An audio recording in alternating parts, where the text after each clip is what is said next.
হ্যাঁ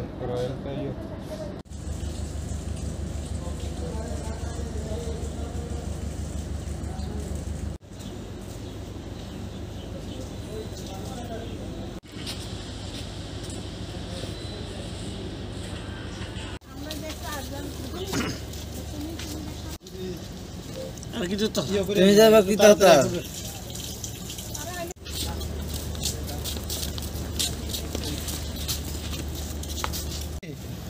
কিতা কইছি মনে আছে তো আর কাগজ ছাড়া যাতে নাই।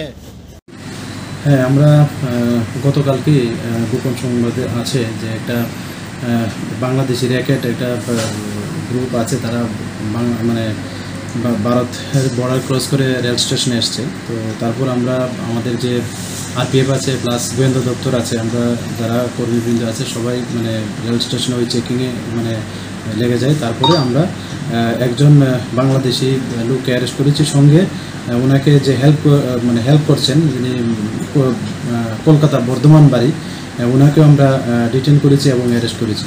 তো এই সুবাদে আমাদের জিআরপি থানাতে গতকালকে একটা মামলা নেওয়া হয়েছে। তো আজকে আমরা তাদের মহামান্য আদালতে প্রেরণ করছি। তাদের নাম যিনি বাংলাদেশি ন্যাশনাল, ওনার নাম হলো রিঙ্কু দাস, উনি চট্টগ্রাম ডিস্ট্রিক্টে ওনার বাড়ি।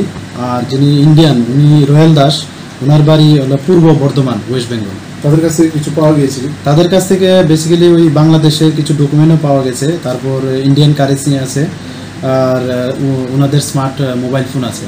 তাদেরকে কি আজকে আদালতে পাঠানো জানেন?